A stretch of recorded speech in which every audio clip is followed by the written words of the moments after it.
Starfleet has a rule to boldly go, but you can't go anywhere if your engines smell or a Borg cube sneezes in your direction. Over 1,000 years of history, the Federation's engineers have turned science fiction into science fact. We've gone from clunky metal hulls to ships that exist as programmable thought. Today, we are looking at the 15 ships that define the peak of Starfleet's genius. We aren't just looking at who has the biggest guns. We're looking at the key tech that changed the rules of the galaxy. Stay tuned for the top 3 because we're gonna explain a piece of technology so advanced it literally caused a war between dimensions. Kicking off our list at 15 is the unsung hero of the fleet, the Cerritos. While the Enterprise is out meeting gods, the Cerritos is doing the real work. Its key tech is high-speed modular engineering pods. The entire belly of the ship is a swappable bay. Need a mobile hospital? Click a pod in. Need to stabilize a collapsing planet? Swap in a tectonic regulator pod. It's the Swiss Army knife of the 24th century. Next, number 14, USS Enterprise-D, a Galaxy-class refit. Seen in the All Good Things timeline, this refit turned a luxury cruise ship into a nightmare. The spinal phaser lance is a devastating upgrade. Unlike standard phaser bangs that fire in pulses, the lance draws a continuous stream of energy directly from the warp core's primary matter-antimatter reaction. It doesn't just hit a ship, it burns through it like a hot needle through wax. At 13, we have USS Defiant, the ship that was too powerful for its own good. The Defiant's engines were so strong, they nearly tore the hull apart. To survive the Borg, Starfleet gave it ablative armor plating. Now this isn't just thick metal. It's a specialized ceramic metal composite designed to vibrate at a high frequency. When a phaser hits it, the armor ablates or sheds a microscopic layer. It's the ultimate tank tech. Moving along to number 12, USS Enterprise-E. The Sovereign class was Starfleet's first post-Borg flagship.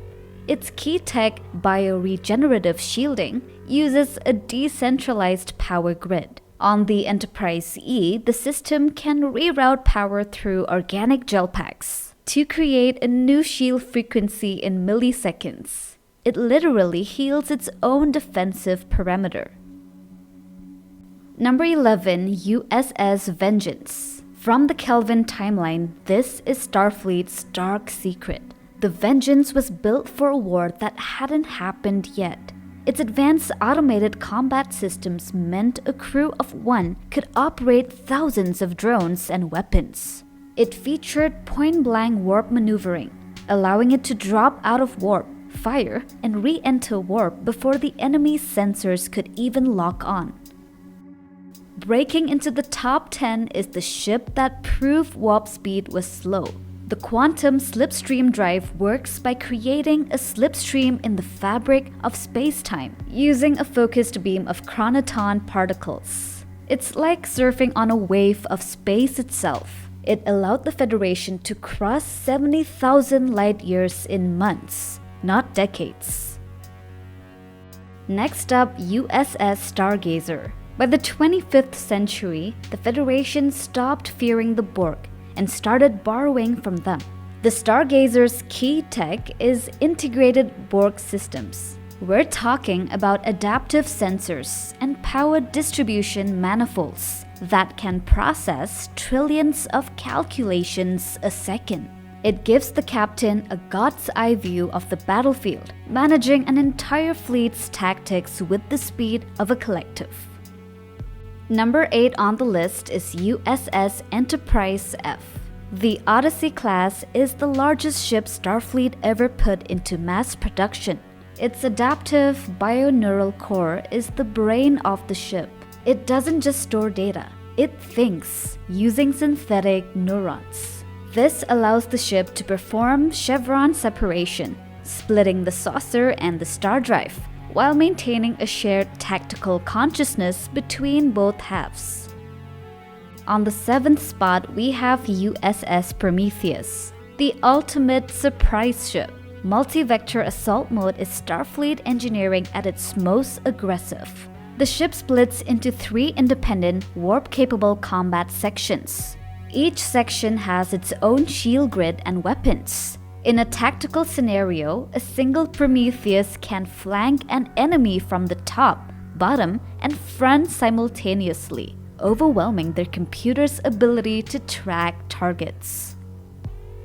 Now, at number 6, we have USS Relativity, Wells class. Now we're getting weird. The 29th century Relativity doesn't care about where you are. It cares about when you are. Its temporal transporters can snatch a person out of the 23rd century and pull them into the 29th in a heartbeat. It's the ultimate police cruiser for the timeline, equipped with chronoton torpedoes that can disable a ship across multiple points in history. Number 5, USS Enterprise-G, the 26th century behemoth. The Enterprise-G is built for intergalactic travel. Its subquantum unified field sensors are so advanced they don't see objects, they see the probability of matter. It can detect a cloaked Romulan ship by the microscopic ripple it leaves in the Higgs field. To the Enterprise-G, there is no such thing as hidden. 4. Federation HQ from the 32nd century. This mobile station ship represents the peak of 32nd century physics. Its programmable matter hull is made of intelligent particles. If a torpedo is about to hit the hull, the matter in that specific spot can turn into a superfluid to let the torpedo pass through harmlessly or turn into a hypersolid to bounce the energy back at the attacker. And now our bronze medal goes to the Voyager J. In the 32nd century, the Federation unlocked warp physics. By using detached warp nacelles, the ship eliminates the warp drag caused by the hull. The nacelles float on a bed of programmable matter, adjusting their position constantly to create a perfect warp bubble. It can pull 180-degree turns at warp 9.9. That would turn a regular crew into strawberry jam. Taking the silver is the Discovery. This is the only ship that doesn't travel. Its Spore Drive allows it to blink through the mycelial network, a fungal dimension that connects all points in space and time. Tactical scenario. Discovery can jump into the middle of an enemy formation, fire a full spread of torpedoes, and jump back out in less than a second. It is the fastest object ever created by humanoid hands. And finally, the gold medal goes to the Enterprise-G.